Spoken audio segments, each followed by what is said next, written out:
Que el Señor nuestro Dios les esté bendiciendo en esta ocasión. Es un privilegio para mí el poder compartir nuevamente la palabra de Dios.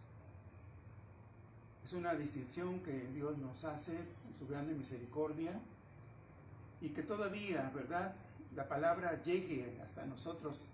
Es una demostración del interés y, por qué no decirlo, de la preocupación de Dios porque nosotros estemos más que informados, estemos formados con la verdad de Dios, la verdad de la palabra. Bien, quiero compartir con ustedes este tema. Lleva como título El último enemigo. Eso es, el último enemigo. Y tomo como referencia bíblica lo que está señalado en primera carta a los Corintios, capítulo 15, a partir del versículo 21 al versículo 26. Leyendo allí, ya de por sí vamos a identificar, bueno, ¿quién es el último enemigo? Tenemos ahí que dice, el versículo 21, porque por cuanto la muerte entró por un hombre, también por un hombre la resurrección de los muertos. Porque así como en Adán todos mueren, también en Cristo todos serán vivificados, pero cada uno en su debido orden. Perdón, el 22. Porque así como en Adán todos mueren, también en Cristo todos serán vivificados, pero cada uno en su debido orden. Cristo las primicias, luego los que son de Cristo en su venida. Luego el fin, dice el versículo 24, cuando entregue el reino al Dios y Padre. ¿Quién le va a entregar el reino a quién? El Señor Jesucristo le va a entregar el reino al Padre. Cristo va a llegar a tomar el control de todas las cosas, ¿sí? Y cuando Él tenga el control de todas las cosas, entonces va a poner bajo la sujeción, ¿sí?, exceptuándolo a Él, dice Pablo, exceptuándolo al Señor Jesús, Él va a poner bajo la sujeción de Dios el Padre todas las cosas.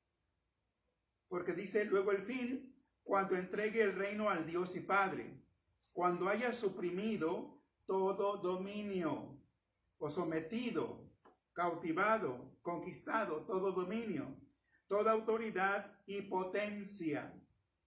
Porque preciso es que Él reine hasta que haya, ya lo vemos, hasta que haya puesto a todos sus enemigos debajo de sus pies. Antes de leer el siguiente versículo, el versículo 26, debo decir que de alguna manera no es un juego simple de palabras, sino que los enemigos de Dios vienen siendo ya ahora, como cristianos, como hijos del Señor, nuestros propios enemigos. Los que son nuestros enemigos están constituidos como enemigos de Dios. Así que cuando vemos esta realidad, esta verdad, a la luz de la palabra, dice el versículo 26, y el postrer enemigo que será destruido es la muerte. En nuestra versión dice eso. En la NBI y otras versiones dice el último enemigo. Y el último enemigo que será destruido es la muerte. ¿Cómo es que tenemos enemigos? Ahora, por cuanto el enfoque es desde la palabra de Dios, lo que el Señor dice, encontramos que como cristianos, no estoy hablando aquí ni voy a referirme a enemigos humanos, físicos o de otra índole, terrenalmente hablando, no. Como cristianos. Resulta que como cristianos tenemos al menos 5 enemigos identificados, claramente y completamente identificados. Número 1, y así los he puesto en el cierto orden. Número 1, el pecado. ¿Por qué el pecado? Porque el pecado es utilizado para causarnos muerte. Porque la paga del pecado, dice el apóstol Pablo en otra parte, porque la paga del pecado es muerte. Complementa diciendo, mas la dádiva de Dios en Cristo Jesús es vida eterna. Bien. Pero el pecado es utilizado para causarnos muerte. ¿A qué muerte nos estamos refiriendo? Muerte física en primera instancia. Si permanecemos en pecados, bueno, llegaremos a experimentar la segunda muerte, que es la separación definitiva de la presencia de Dios. ¿Qué otro enemigo encontramos? El mundo, con todo su sistema de maldad. Cuando digo mundo no me refiero al cosmos, a la creación física, sino a lo que impera en cuanto a perversión, maldad, degradación, corrupción, etcétera, ¿sí? A eso. El mundo es nuestro, en ese respecto, el mundo es nuestro enemigo. La carne, en su sentido figurado, porque debemos verlo así, en su sentido figurado, la carne es un principio dinámico de pecaminosidad e incluye las malas pasiones y deseos. Sí, la naturaleza pecaminosa, tomando el control, el dominio de la carne. Digo carne en el sentido figurado, no en el sentido literal, allí refiriéndome al cuerpo propiamente. Bien, un tercer enemigo, el diablo. A toda costa va a tratar y está tratando de arruinar la obra que el Señor ya hizo en nosotros. ¿Sí? ¿Y con qué fin? Para llevarnos a la perdición. Y Él está empecinado en eso. No porque a las demás personas Él, no sea enemigo de ellos, sí también es su enemigo, sí, es un adversario tenaz. Bien, ¿quién más? Obviamente, de acuerdo a lo que hemos leído ahora, es la muerte, nuestro enemigo. La muerte no es amiga, si es que la ubicamos de alguna manera como identificándola en el sentido femenino. La muerte no es amiga, es una acérrima enemiga. Es bueno saberlo. Bien. Y está entrelazado y está relacionado el pecado. ¿Por qué? Porque por causa del pecado, la muerte es nuestro enemigo. Vemos su origen, ahí ya lo leíamos, versículos 21 y 22, pero es bueno reafirmar esto. Porque por cuanto la muerte entró por un hombre, también por un hombre la resurrección de los muertos. Se refiere a Adán y también a Cristo. Por Adán entró el pecado, por Cristo entró la resurrección de los muertos. Es decir, lo que viene siendo constituido y constituye la victoria contundente, lo adelanto ya, sobre la muerte, el hecho de que Jesús resucitó de entre los muertos. Dice el 22, porque así como en Adán todos mueren, también en Cristo todos serán vivificados. Bien, esto nos lleva a considerar y a ver esta realidad, desde donde la queramos ver y todos los días nos llegan noticias de alguien que muere o que alguien que ha muerto. Bien, el hombre es un ser mortal. Por lo que acabamos de mencionar y por lo que acabo de citar y leer en la palabra de Dios, somos seres mortales. Hace algunas décadas atrás, Por ahí se dejó correr una versión de que por ahí los cristianos decíamos que nosotros no íbamos a morir. No sé cómo se haya entendido eso en su momento, cómo se haya dicho primero de nosotros hacia otras personas y cómo las personas que escucharon eso lo hayan entendido. Sí, pero nunca hemos dicho en sí que nosotros no vayamos a morir físicamente. Alguien debe haberlo dicho enfocándose a la muerte espiritual. Ahí es. Dentro de las frases hechas que tenemos, hay alguna que cito con alguna frecuencia y es: si alguien nace una sola vez, está expuesto a morir 2 veces. Pero quien nace 2 veces, está expuesto a morir una sola vez. Quien nace físicamente está expuesto solamente, si nació físicamente y nada más, está expuesto a morir no solo físicamente, sino espiritualmente. Quien haya nacido 2 veces, física y espiritualmente, en Cristo, está expuesto a morir una sola vez. En este caso es la muerte física. Así que, por causa del pecado, estamos sujetos a la muerte.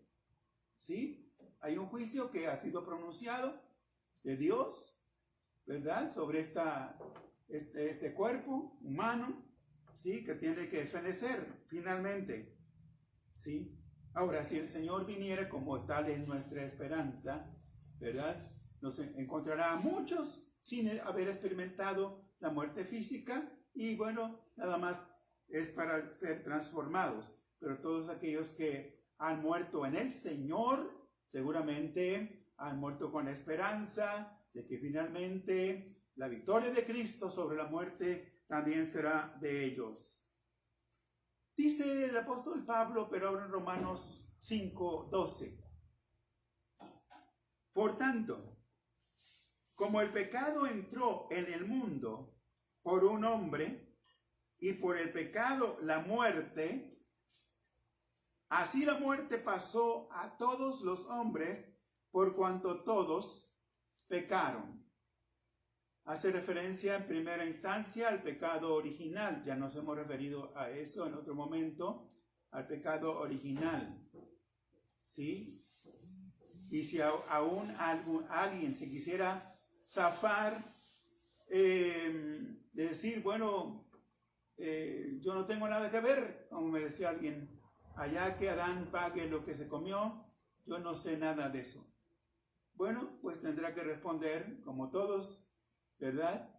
Tendremos que responder por el pecado actual, lo que hayamos hecho y aún lo que estemos haciendo de malo fuera de la voluntad de Dios. Bien, yéndonos a la palabra, pero ahora en Hebreos 2:14, encontramos que el diablo es el señor de la muerte, o como está en el idioma griego, la Thanatos. Es el diablo el que ha hecho su señorío allí. Y este versículo, Hebreos 2:14, dice: así que, por cuanto los hijos, refiriéndose al Señor Jesús, por cuanto los hijos participaron de carne y sangre, Él también participó de lo mismo. Esto es, cuando Él vino y se humanó o se encarnó. Sí, se hizo hombre semejante a nosotros, con la naturaleza humana. Dice, participó de carne y sangre. Él también participó de lo mismo para destruir. Dios vio claramente que era la única forma de destruir la muerte. Dice, para destruir por medio de la muerte, es decir, la muerte de Cristo, muriendo Él. Esto viene siendo una paradoja. Sí, en cierto modo. ¿Cómo es que la muerte venciendo a la muerte? O muerte, había estado escrito desde hace mucho tiempo atrás, uno de los profetas. Oh muerte, yo seré tu muerte. ¿Sí? La muerte de Cristo, que fue necesaria, yo digo indispensable, ¿sí? Fue la que le quitó al diablo el imperio, así dice este versículo, al que tenía el imperio de la muerte, esto es al diablo. O sea, el diablo, enemigo de nuestras almas, aprovechó, no podría yo, no sé, decir esta coyuntura para erigir todo un imperio, ¿verdad?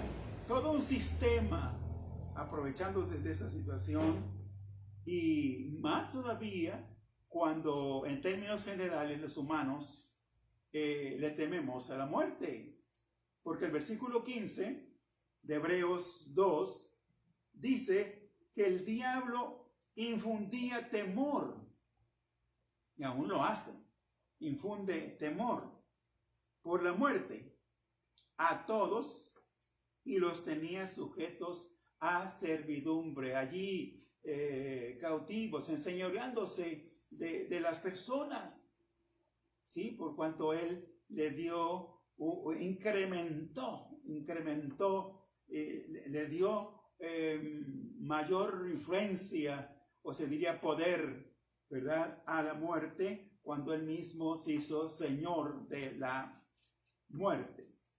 Bien. Pero estamos diciendo, y aquí ya en lo que leímos, encontramos que el Señor Jesús venció la muerte de una vez y para siempre. La victoria de Jesús sobre la muerte, y esto es importante recalcarlo, enfatizarlo, porque la victoria de Jesús sobre la muerte nos es compartida impartida a los creyentes. Esos beneficios maravillosos, suficientes, sí, que no pueden ser detenidos por nada en su eficacia en cada uno de los corazones que van cediendo y rindiendo su voluntad, las personas que van rindiendo su voluntad al Señor Jesús, ¿verdad? Aceptándole en sus vidas como el Salvador y el Señor de ellos. Sí, ellos se apropian de los beneficios de la muerte de Cristo en la cruz de Calvario y por supuesto su resurrección de entre los muertos. Ahora, yéndonos todavía al versículo allí de primera carta a los Corintios 15, 26, que ya leímos, dice una vez más, y el último enemigo que será destruido es la muerte. Surgirá la pregunta, bueno, pero no es que se está diciendo y estamos viendo aquí que Cristo ya venció la muerte, ¿cómo es que todavía necesita vencerla todavía? Tenemos que saber que la muerte es un enemigo vencido. Está vigente, está de pie, está muy activa y sobre todo en estos últimos tiempos, demasiado activa. ¿Sí? Pero es un enemigo vencido. Entonces, si la pregunta fuera, ¿cuál es el orden de cumplimiento de este versículo? Y el postrer enemigo o el último enemigo que será destruido es la muerte. ¿Cómo debemos entenderlo? ¿A qué altura debemos ubicar esto? Si estamos diciendo que Cristo ya venció la muerte, bien, de acuerdo a lo que podemos entender, Pablo ciertamente está enfocándose aquí porque el contexto arriba, hasta que Cristo someta todas las cosas, tenga dominio de todas las cosas y él mismo sujete todas las cosas debajo del poder de Dios, el Padre. Bien, entonces nos tendremos que ir a Apocalipsis 20:14. ¿Por qué? Porque ese es el cierre, es el clímax, es lo último. ¿Sí? identificando ya a la muerte como enemigo viva, pero como enemigo vencido. El cumplimiento definitivo será hasta el día del juicio. Sí. Dice ahí, Apocalipsis 20:14, y la muerte y el Hades, ¿sí?, fueron lanzados al lago de fuego. Esta es la muerte segunda. Ya me refería yo un poquito a la muerte segunda o segunda muerte, que es la separación eterna de la presencia de Dios en el lago de fuego. Sí, allí lo dice el Señor en su palabra, que la muerte va a ser finalmente, después de todo. ¿Dónde ubicamos el juicio final? Para identificar de acuerdo y literalmente de acuerdo a la palabra de Dios, allí en Apocalipsis 20, después de la era milenial, después del reinado de Cristo, sí, se va a celebrar el juicio del gran trono blanco. Sí, y los resultados de ese juicio, sí, van a ser para echarle mano ya finalmente a la muerte y otros enemigos, ¿verdad? Para que sean echados, arrojados al lago de fuego. Allí será la destrucción definitiva. Sí. Entonces, tomando en cuenta que Cristo ya venció a la muerte al resucitar de entre los muertos, Él triunfó sobre ella y sacó, dice segunda carta del apóstol Pablo a Timoteo, capítulo 1, versículo 10, dice ahí la palabra que Él triunfó sobre la muerte y sacó a la luz la vida y la inmortalidad. Esa es la gran oferta de Dios en Cristo. Esa es la gran propuesta, el gran y excelente ofrecimiento del Señor. Sí, lo que pone y está poniendo el Señor a nuestra disposición. Sí, Él sacó a la luz la vida y la inmortalidad para nosotros. Él es eterno, pero la puso al descubierto, sí, la puso a disposición.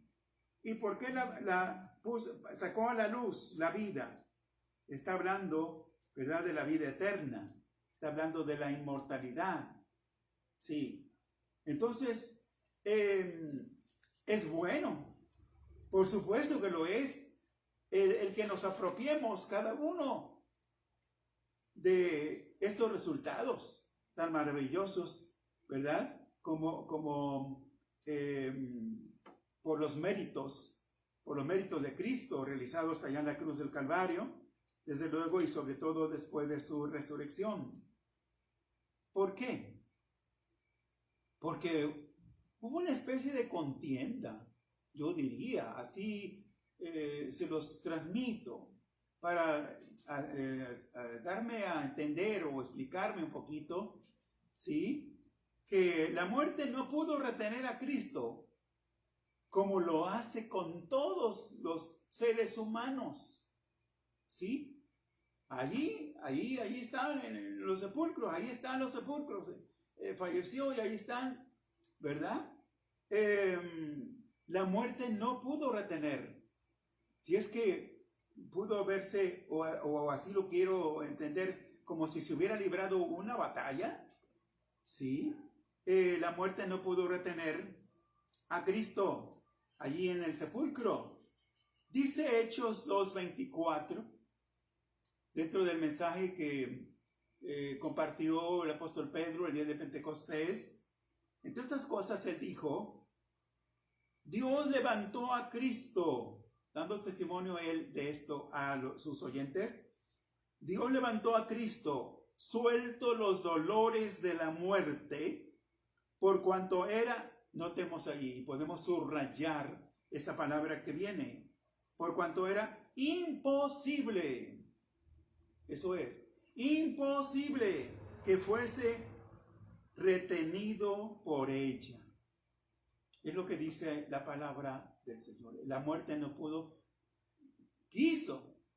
hubiera querido retener a Cristo, pero no. ¿Por qué? Porque al tercer día, Él muere un viernes por la tarde, ¿sí? Y ya el domingo, para cuando llegaron los primeros visitantes allí al sepulcro, hablando de mujeres que conocían a Jesús y algunos de los discípulos, ya no encontraron el cuerpo del Señor, ¿sí? Él ya había resucitado, vencido a la muerte. Ahora, todavía, por cuanto dice, y el último enemigo que será destruido es la muerte, ahora ya a esta altura enfocamos hacia nosotros ya directamente.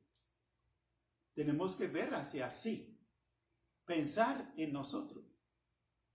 Nosotros todavía tenemos que enfrentarnos a ese adversario, a ese enemigo, y para nosotros será el último en turno, en la lista, el último enemigo.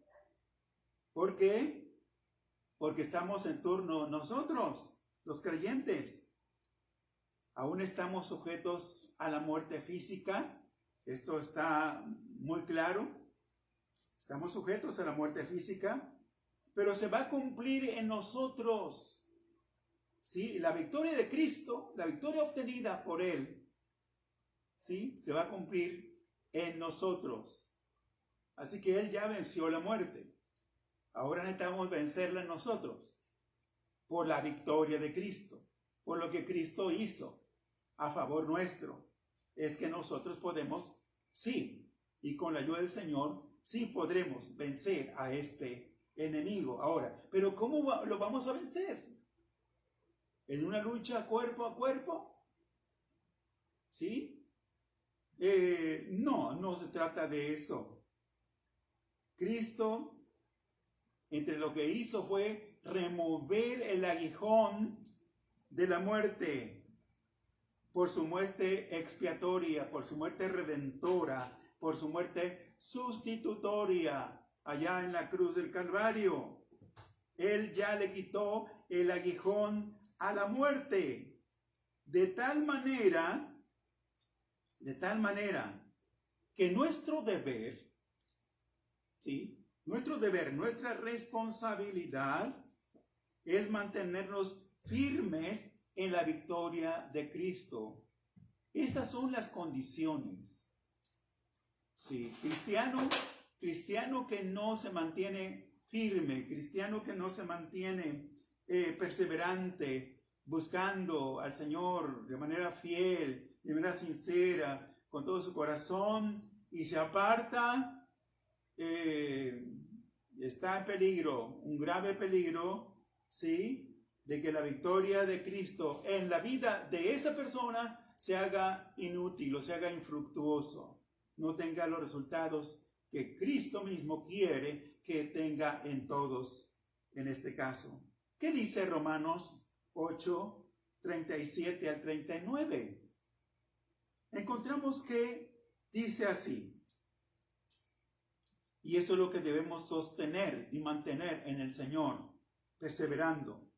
Antes en todas estas cosas somos más que vencedores, eso dice Romanos 8, 37 al 39, somos más que vencedores por medio de aquel que nos amó, por lo cual estoy seguro, y está en la lista, está en primera mención ahí, estoy seguro, dice Pablo, de que ni la muerte, porque puso en primer lugar la muerte por alguna razón muy especial, ni la muerte, ni la vida, ni ángeles, ni principados, ni potestades, ni lo presente, ni lo porvenir, ni lo alto, ni lo profundo, ni ninguna otra cosa creada nos podrá separar del amor de Dios que es en Cristo Jesús, Señor nuestro.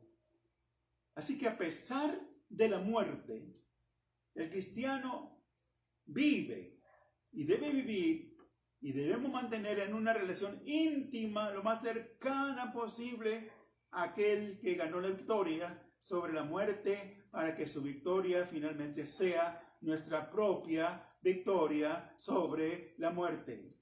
Eso es. Bien, en conclusión, el temor a la muerte ha dejado de ser una realidad para cada uno de nosotros. Por la fe y por la esperanza que tenemos ya en el Señor, en los resultados de su obra redentora y por la victoria que Él obtuvo, por supuesto. No por nuestros méritos, no por lo que podamos hacer con nuestros propios esfuerzos. No, para nada, esto no va a funcionar. ¿Sí? Pero la muerte, entonces, es el último enemigo en turno. Ahí está. El último enemigo que debemos vencer. La muerte será desterrada de nosotros cuando Cristo el Señor retorne por su pueblo, por sus redimidos. Y una lectura final allí, en primera carta a los Corintios, igual el capítulo 15, pero versículos 51 al 57. Leyendo dice, y esto viene siendo como un himno, como un canto de victoria, sí, que ha estado en los labios de infinidad de cristianos a través de los tiempos.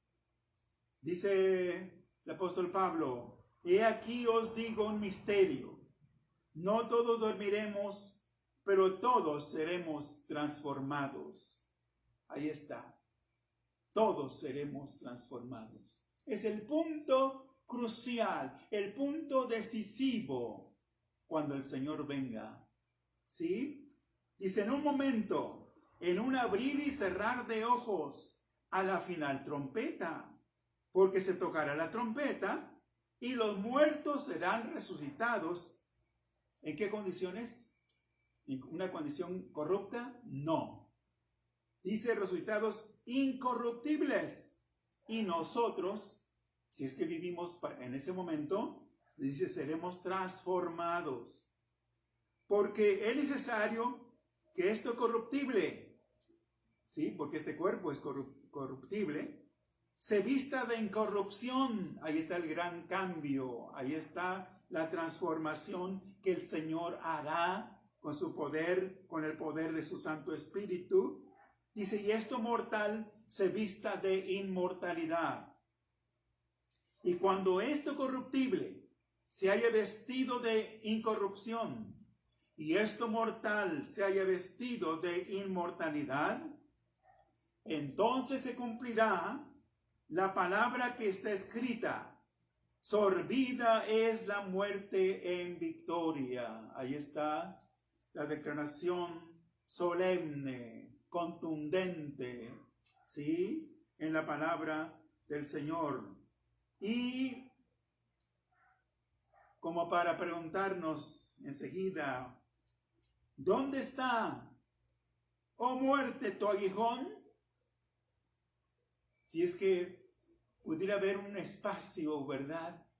Allí una vez resucitados por el poder del Señor, y diciendo, ¿dónde está, oh muerte, tu aguijón?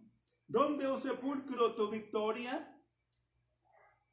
Ya que el aguijón de la muerte es el pecado, y el poder del pecado la ley, mas gracias sean dadas a Dios, que nos da la victoria. Ahí está otra vez mencionado. Él nos da la victoria por medio de nuestro Señor Jesucristo.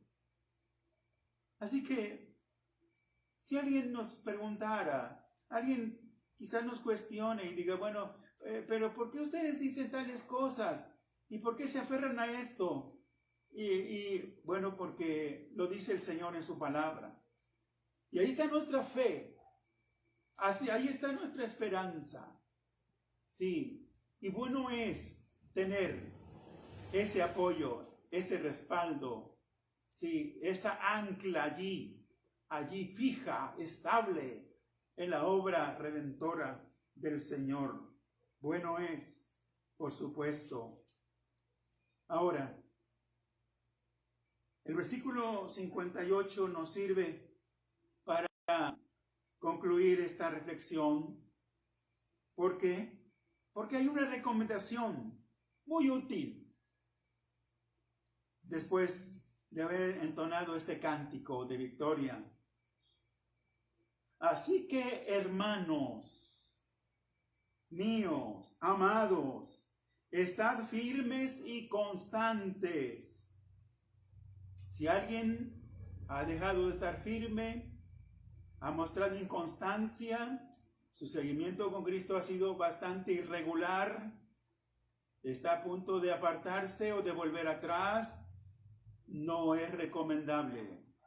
No, porque significaría pérdida total, ruina para el alma y perdición eterna. Así que, hermanos míos, amados, estad firmes y constantes, creciendo en la obra del Señor siempre, sabiendo que vuestro trabajo en el Señor no es en vano. Con la ayuda de Dios, yo espero que esta palabra sea útil, provechosa, que edifique, que fortalezca, que aliente los corazones, que motive, que inspire cada vida, sí, y que nos lleve a una consolidación mayor todavía en el Señor. Falta muy poco tiempo para esta victoria final con la ayuda de Dios. Así que deseo que esta palabra caiga en buena tierra y que lleve el fruto que el Señor espera de cada uno de nuestros corazones. ¿Sí? Es mi deseo, es mi oración en esta tarde. Dios nos bendiga. Amén. Gracias a Dios.